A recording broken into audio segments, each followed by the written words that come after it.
Salut à tous, c'est Motargeek pour FPV. Dans cette vidéo, on va découvrir ensemble une petite frame atypique que j'attends depuis un moment maintenant.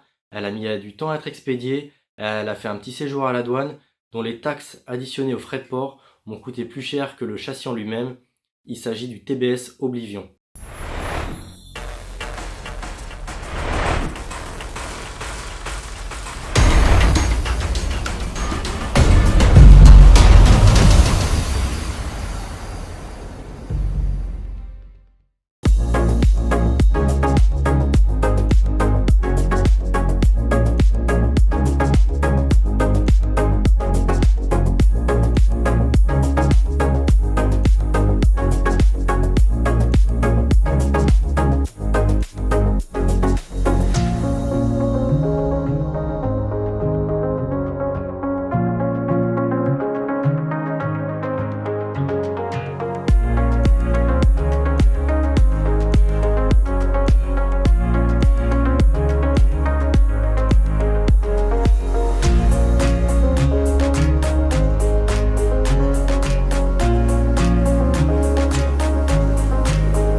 Donc voici le contenu du kit TBS Oblivion frame nu.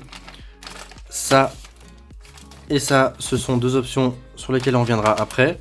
On a quelques autocollants, bon il y en a quelques-uns qui sont décollés, il y a de quoi faire, c'est pas mal, ils ont été généreux en autocollants. Hop, et on a une petite ristourne de 5% pour une licence Velocidrone, j'imagine, j'ai pas tout lu derrière. J'ai déjà les licences du jeu, si jamais ça intéresse quelqu'un, faites-le moi savoir dans les commentaires, et si vous êtes plusieurs, je ferai un petit tirage au sort, pourquoi pas. Voilà, ensuite, le colis, ça se limite à ça. Donc on a tout de suite la frame. Voilà, on la regardera d'un peu plus près juste après. On va finir de déballer la frame et ses accessoires. Donc en termes d'accessoires, on a juste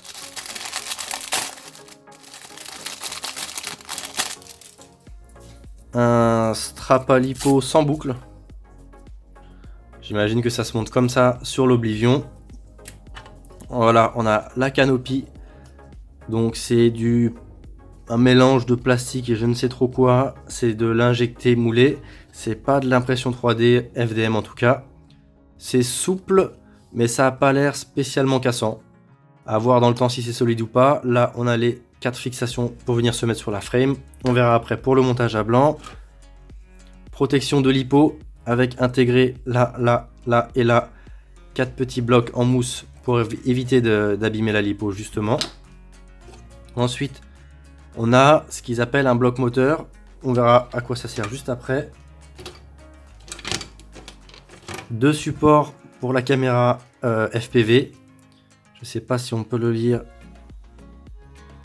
Juste là, beginner. Et juste là, expert. C'est les différents tilts. C'est pour pouvoir tilter plus ou moins. On peut voir donc la caméra. Elle vient se mettre sur la frame. Juste là, voilà, comme ça. Et ensuite, elle s'incline. Et donc, si on veut incliner plus, on prend la expert qui vient se mettre un peu plus bas. Et donc là, on peut monter beaucoup plus haut en tilt sans venir toucher la stack d'électronique. Les caméras, c'est de la full size. Je ne sais pas encore trop ce que je vais mettre dedans. J'en ai différentes, des mini, des micros principalement. Je vais voir si je peux mettre quelque chose comme ça. Sinon, je trouverai rapidement une caméra full size. Je ne sais pas encore quel modèle. Donc voilà pour le support de caméra FPV. De quoi un petit peu la soft monter aussi pour éviter les vibrations, c'est pas mal. Et ça, c'est une petite clé pour venir visser les moteurs. Donc voilà l'intégralité du kit. Je vais quand même vous montrer les différentes options. J'ai pris la visserie, c'était un peu inutile, en plus c'est pas donné, mais je voulais être sûr qu'il me manque rien. Moi j'ai pris en option la visserie. Il n'y a pas indiqué ce qu'il y a dedans, mais bon, je vous le mettrai dans la description de la vidéo ou sur l'article sur le blog comme d'habitude. C'est pas spécialement important. Et c'est ça. Une option qui moi, pour ma part, on verra à la pesée tout à l'heure s'il y a vraiment une grosse différence. Mais quand même une canopie qui permet de porter une caméra HD. C'est un peu dommage que ce soit pas d'origine parce qu'il n'y a pas beaucoup de plastique en plus. J'imagine que le poids est pas totalement... Enfin, on va comparer ça tout à l'heure. Donc voilà, ici on a un petit support pour venir mettre des options qu'on a dans le pack. Et de quoi passer un strap pour venir tenir la caméra sur le dessus.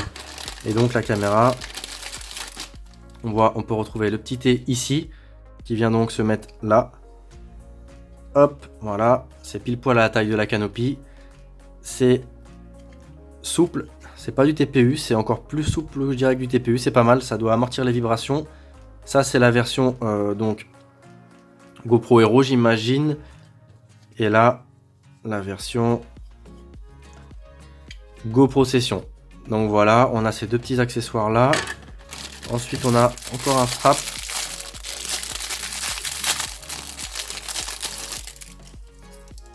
Il est long et lui non plus en boucle. Hop. Floqué TBS en toute logique, qui lui est pour venir tenir la caméra HD. Je verrai comment ça fonctionne, je vous le dirai plus tard. C'est marrant, c'est strap sans boucle. Et il y a un dernier petit accessoire là.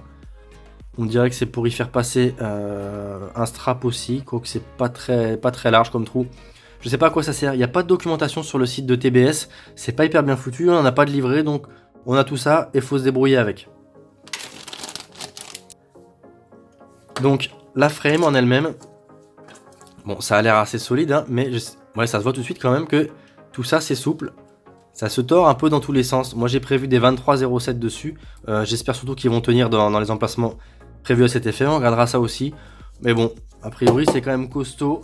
Justement le fait que ce soit souple, ça doit éviter que ce soit trop cassant. Donc on verra bien ce que ça donne. Donc comme je vous montrais avec le petit support de caméra, on a l'espèce de barre là arrondie pour venir mettre le support de la caméra FPV. À l'arrière là, on a de quoi fixer une antenne au format SMA ou RP-SMA. Et à l'avant ou à l'arrière, j'imagine c'est pour faire passer la pigtail du XT60.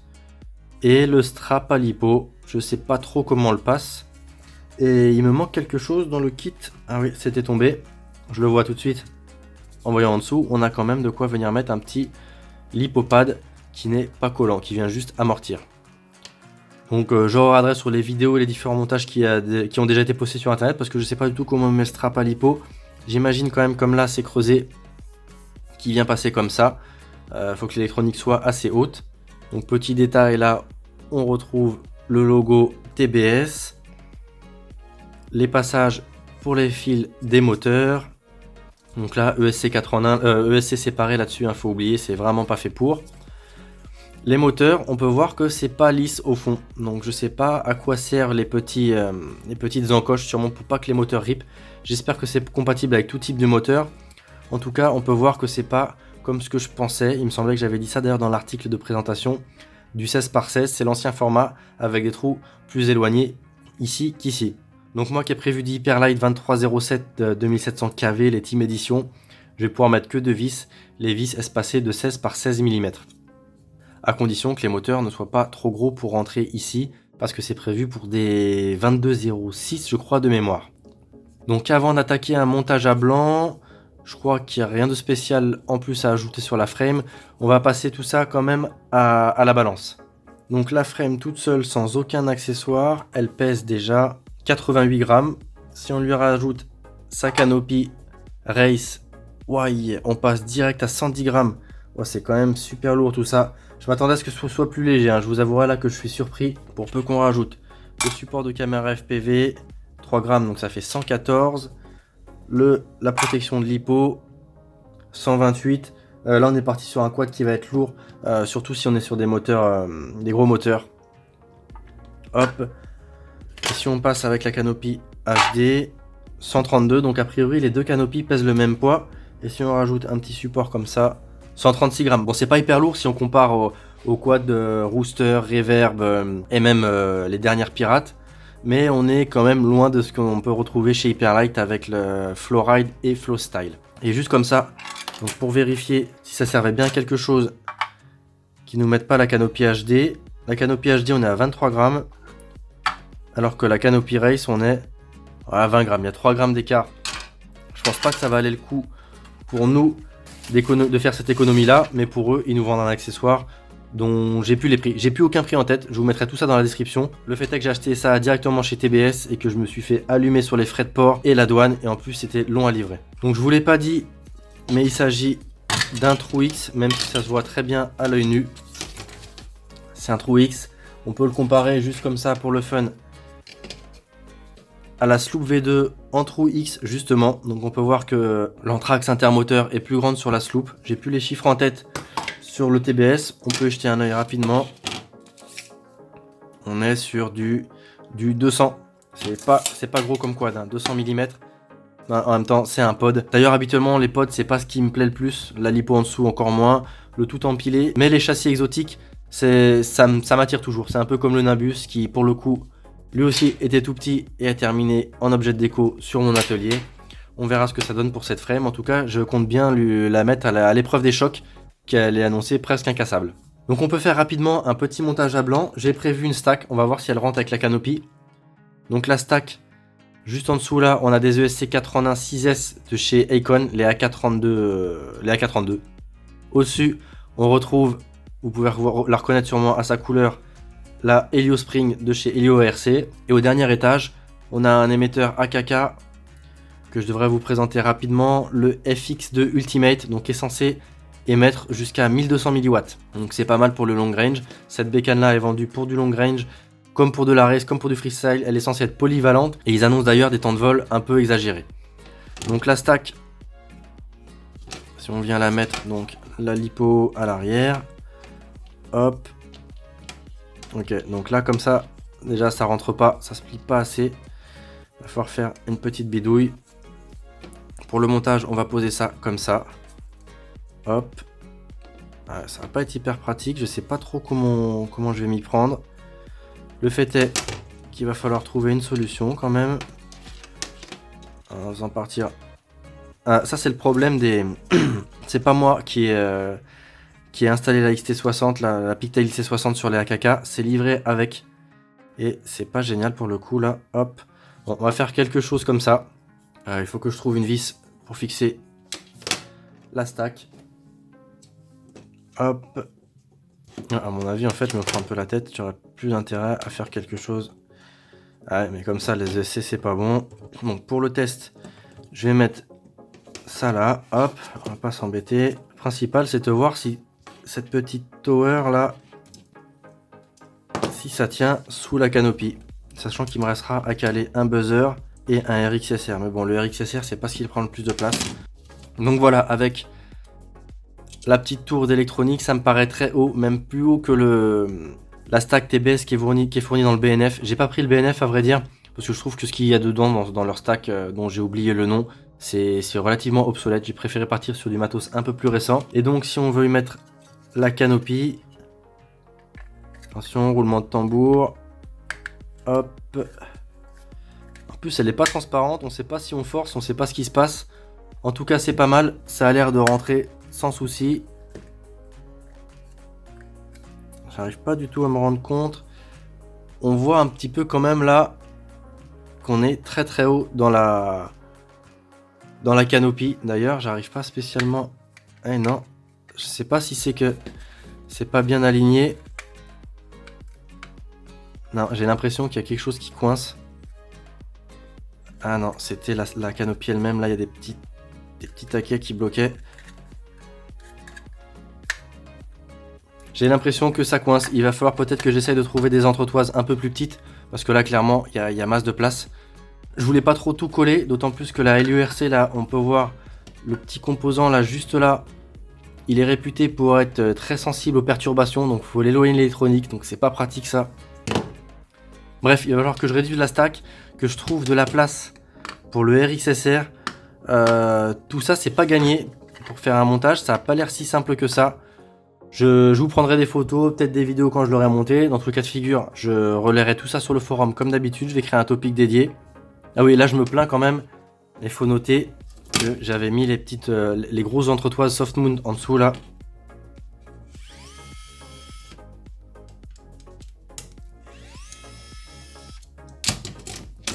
Voilà, donc ça c'est pareil, c'est des entretoises qui prennent de la place. Je vais essayer de faire quelque chose de moins épais au niveau du VTX. Et je sais pas où je vais caler le RX. On verra ça. Peut-être que le RX, comme il est tout petit, il va tenir ici collé. Sachant qu'il faut pas que ça gêne le strap à lipo. Bon, il y a un peu de travail de montage à blanc. Quoi qu'il en soit, c'est une petite frame qui, une fois fermée, hop. Là, on va voir tout de suite si sans Sans l'électronique, ouais, tout s'emboîte bien. Donc c'était bien l'électronique qui bloquait. Ma stack est trop haute. Je sais pas si on peut faire passer là le mètre hein, pour vérifier quelle profondeur ça fait. Hop. Ouais, en gros, on a entre 35 et 40 mm de hauteur. Donc c'est assez classique. Hein. Finalement, c'est pas si petit que ça. C'est que là, ma stack, moi, est très grosse. Donc voilà. Il faut savoir qu'il y a quand même très peu de place dans l'ensemble. Ici, la caméra, elle ressort. Là, on retrouve le petit support pour l'antenne du VTX, comme je vous disais. Ah oui, dernière chose à vérifier. Les 2307, est-ce que ça rentre? J'ai plus d'iTrain sous le coude, mais il me reste les Hyperlight, les 2307. D'ailleurs, les iTrain, c'est des 2306, mais peu importe, la hauteur, ça change pas grand-chose. C'est le fait que ce soit en 23 en largeur et pas en 22. Donc, si on vient glisser le moteur comme ça, ok, a priori ça passe. Là, on est bien en face. On peut voir du coup qu'on peut mettre que 2 vis et le moteur. Je vais mettre les vis pour voir si ça frotte pas. Hop. Donc, ouais, ce qui serait pas mal de vérifier aussi, parce que là, quand on n'a pas la visibilité, je voudrais être sûr que mes vis ne soient pas trop longues et viennent taper dans le stator. Donc je vais quand même en visser une déjà de ce côté là, ça permet de voir. Voilà, donc la vis, je sais pas si on le voit bien à la caméra, elle dépasse légèrement, mais on est loin du bobinage. Et dans tous les cas de figure, je vais sûrement y rajouter un petit soft mount, donc ça va pas être gênant.